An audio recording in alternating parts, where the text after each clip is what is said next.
धरने पर बैठना चाहिए था विपक्ष को।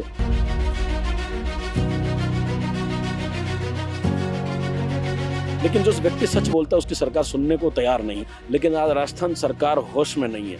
डमी कैंडिडेट के रूप में एसडीएम जैसे लोग गिरफ्तार हो चुके, लेकिन नहीं, सरकार नहीं करेगी।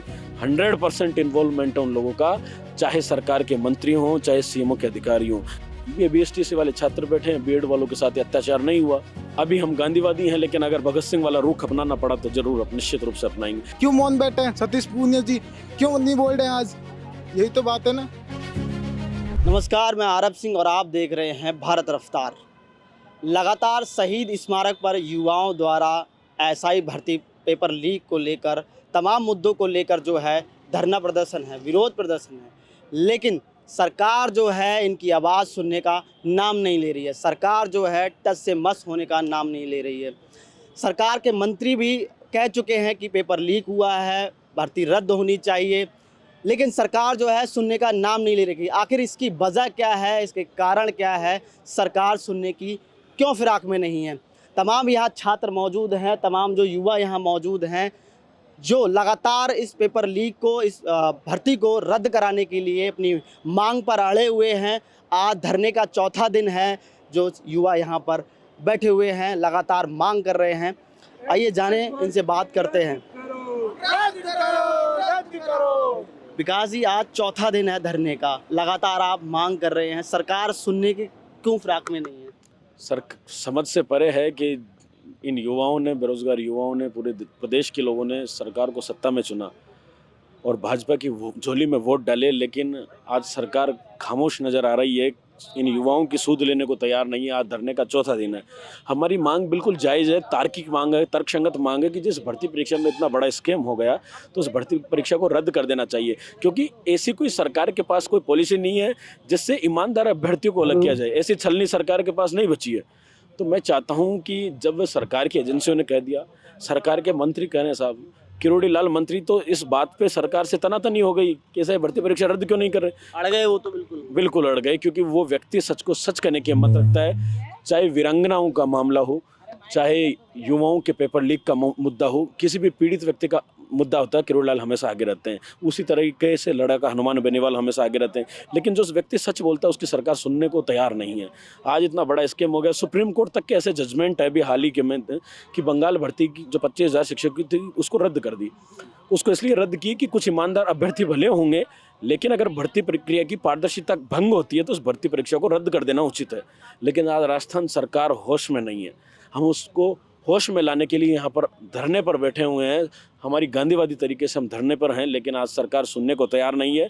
लेकिन आने वाले समय में अगर सरकार का रवैया इसी तरीके का रहा तो युवा वोट की चोट से जवाब देगा। आने वाले समय में पंचायती राज नगर निकाय चुनाव सामने है, बिल्कुल सामने। हाँ, तो हम चाहते हैं कि हमारी युवाओं की जो जायज़ मांगे हैं उन पर संज्ञान लिया जाए।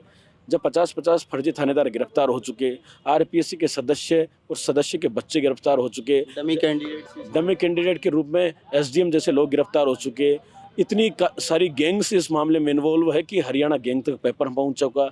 35 दिन पहले पेपर लीक हो गया। इस भर्ती प्रक्रिया में ना पारदर्शिता, गोपनीयता, विश्वसनीयता, शुचिता सब कुछ भंग हो चुकी। और जिसमें सब कुछ भंग हो जाए तो उस भर्ती प्रक्रिया को रद्द करना ही एकमात्र उचित रास्ता है। लेकिन ये मुख्यमंत्री जी इस बात को समझे, क्योंकि ब्यूरोक्रेसी ने सरकार को जकड़ रखा है। हम चाहते थे, हम सुनते थे कि गिरिराज महाराज को मानने वाले हमारे मुख्यमंत्री साहब कहीं ना कहीं न्याय करेंगे, सही को सही कहेंगे, लेकिन आज स्थितियाँ बद से बदतर है। युवाओं की कोई सुनने वाला नहीं है। इस शहीद स्मारक पर यह 10वां धरना है एसआई भर्ती को लेकर 2021 से अब तक 10वां धरना है। लेकिन आज सरकार की हालत वो पूर्ववर्ती सरकार ने जो ढोंग किए उसी पर ये चल रही है। एक तरफ तो सरकार बंगाल सरकार की खिलाफत करती है और आज उसी ढर्रे पर चल रही है। करो ना युवाओं के साथ नहीं, किसने रोका है? आरपीएससी के चेयरमैन जो सदस्य बड़े बड़े लोग मगरमच्छ, उनको करो ना गिरफ्तार। लेकिन नहीं, सरकार नहीं करेगी। सरकार नहीं चाहेगी कि हम जिन लोगों को अपॉइंट करें उनके पेट में छुरा घोंप दे, कभी नहीं चाहेगी सरकार। क्या लग रहा है सरकार के कुछ खास लोग भी इसमें 100% इन्वॉल्वमेंट है उन लोगों का, चाहे सरकार के मंत्री हों, चाहे सीएमओ के अधिकारी हों। ये मैं नहीं लगा रहा हूँ, बड़े बड़े मंत्री लगा चुके, सांसद हनुमान बेनीवाल जैसे लोग लगा चुके, बड़े बड़े लोगों ने इस बात का पुष्टि कर दी। और एक मंत्री का 6 लाख रुपए का ट्रांजैक्शन भी इस मामले में सामने आया है। तो कहीं ना कहीं सरकार के भले अपने लोग हों, लेकिन सोचना चाहिए कि आम जनमानस में क्या संदेश जाएगा अगर हम इस भर्ती प्रक्रिया पर निर्णय नहीं करेंगे। तो आज हम धरने पर बैठे हुए हैं, चौथा दिन है। उम्मीद है सरकार कोई कड़ा फैसला लेगी, रुख अपनाएगी, हम बेरोजगार युवाओं के साथ न्याय करेगी। मुख्यमंत्री जी बड़ा दिल दिखाएंगे, गिरिराज महाराज को मानने वाले वो भक्त हैं। लेकिन अगर फिर भी हमारी मांगें पूरी नहीं की जाती है तो हम पुरजोर तरीके से सरकार का विरोध करेंगे। आने वाले चुनाव में वोट की चोट की ताकत से एहसास करवाएंगे और अगर ज़रूरत पड़ी तो मुख्यमंत्री आवास का, विधानसभा का घेराव करेंगे। कैसी अभी बघेल सरकार ने एक जो नया बयान दिया है कि महिलाओं को आरक्षण के लेकर 50%, तो इसमें युवाओं पर क्या?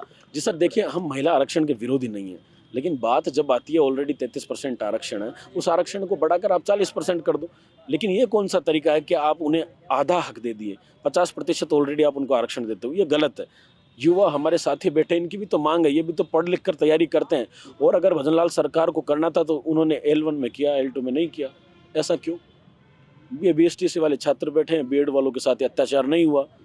तो कहीं ना कहीं इसी तरह रीट का जो घोटाला हुआ था ना, उसमें सरकार ने किया, L2 को रद्द किया, L1 को छोड़ दिया। उस चोर ने एक ही पेपर लिया था क्या? समझ से परे है। लेकिन सरकार की तानाशाही है, सरकार का रवैया है, सरकार जो चाहती है वो करती है, क्योंकि अब सत्ता में है, वोट मिल गए। अब जब इन्हें ज़रूरत पड़ेगी 28 में, फिर ये घर घर झोली मांग के जाएंगे कि हम ये करेंगे वो करेंगे। कहाँ गए सतीश पुनिया, कहाँ गए राजेंद्र राठौड़? सब मौन है, सब सो रहे हैं घर पे, ऐसी एयर कंडीशनर रूम में सो रहे हैं। और ये युवा इस तपती आग में यहाँ पर धरने पर बैठे हैं। धरने पर बैठना चाहिए था विपक्ष को। विपक्ष कर रही है पूरे 19 में से 17 पेपर बेचकर संविधान बचाओ रैली। किस बात की रैली कर रहे हो भाई, जब इतना बड़ा अत्याचार हो चुका और तुमसे बोला नहीं जा रहा? तुमने इस भर्ती मामले में प्रदर्शन नहीं किया। युवा बेरोजगारों का गला घोटा जा रहा है, चाहे वो नॉर्मलाइजेशन का मामला हो, पशु परीक्षण भर्ती परीक्षा में अभी देखा किस तरह से युवाओं के साथ अत्याचार हुआ। पूरी प्रदेश भर से युवा आए, राजधानी में आंदोलन किए, लेकिन चेयरमैन साहब छुट्टी पे चले गए, 2 दिन बाद विदेश यात्रा पे चले गए। ये कोई तरीका थोड़ी है सरकार का, ये तो हठधर्मिता, ये तानाशाही है और ये हिटलर शाही का प्रारूप हम लोग सरकार में देख रहे हैं। ये बड़ा युवा जवाब देगा इसका? बिल्कुल डंके की चोट पर देगा साहब, युवा जवाब देगा। देखो, युवा जनता जनार्दन सर्वोपरि है, इनके साथ अगर आप लोग खिलवाड़ करोगे सत्ता में रहकर तो युवा किसी भी हालत में बख्शेगा नहीं। गांधीवादी तरीके से या फिर भगत सिंह के तरीके से? अभी हम गांधीवादी हैं, लेकिन अगर भगत सिंह वाला रुख अपनाना पड़ा तो जरूर निश्चित रूप से अपनाएंगे। क्योंकि कहते हैं, भगत सिंह ने कहा कि अगर सरकारें सुने नहीं, गूंगी और बहरी हो जाए, तो अगर धमाकों की ज़रूरत हो तो धमाका करने चाहिए। तो अगर हमें ज़रूरत पड़ी तो हम धमाके भी करेंगे। तमाम और युवा हैं, उनसे हम बात करेंगे कि आखिर जो है SI भर्ती को लेकर उनके क्या विचार। राजस्थान के अंदर देखें तो 17 भर्तियां के पेपर कहीं किसी के नॉर्मलाइजेशन हो रखा है, किसी में पेपर लीक हो रखा है, किसी में कुछ और हो रखा है, जिसके अंदर सरकार मौन है। अभी सरकार में पक्ष और विपक्ष दोनों ही चुप है। क्यों? कुछ न कुछ तो गड़बड़ है ना। वो क्या लग रहा है दोनों की तरफ जो बैटिंग हुई है? बिल्कुल, दोनों तरफ ही बैटिंग हो रखी है। ये कह रहा है मगरमच्छ मैं पकड़ूंगा, ये कह रहा है मगरमच्छ मैं पकड़ूंगा। ये क्या मतलब हो सकता है इसका? कहीं ना कहीं वो दोनों पक्ष के अंदर भी मगरमच्छ छिपे हुए हैं ना, तभी तो सरकार बाहर नहीं आ रही है, बोल नहीं रही है। आज युवा 4 दिन से धरने पर बैठे हैं। क्यों मौन बैठे हैं? सतीश पूनिया जी क्यों नहीं बोल रहे हैं आज? यही तो बात है ना। SI भर्ती रद्द होनी चाहिए, क्योंकि सरकार लगातार, युवा लगातार प्रयास कर रहे हैं और जो पेपर रद्द हुए हैं उनकी जांच भी आ गई है। लगभग सभी SOG ने जांच में भी ये कहा है कि भाई जांच ठीक है, मतलब रद्द होनी चाहिए, तो उन्होंने भी कहा है। और युवा लगातार मांग कर रहे हैं, लेकिन सरकार अपना मनमर्जी चला रही है। यहाँ पर मुख्यमंत्री मुख्य तौर से अपनी मनमर्जी चला रहे हैं। कैबिनेट के जो मंत्री हैं उन्होंने भी सिफारिश की है कि भर्ती रद्द होनी चाहिए। यहाँ पर सबसे महत्वपूर्ण है कि जो करोड़ी लाल जी जो मांग कर रहे हैं, उनके पक्ष के जो मंत्री हैं उन्होंने भी इस चीज़ की मांग की है, लेकिन सरकार, मुख्यमंत्री जी हाथ पर हाथ धर के बैठे हैं, वो कुछ नहीं कर पा रहे।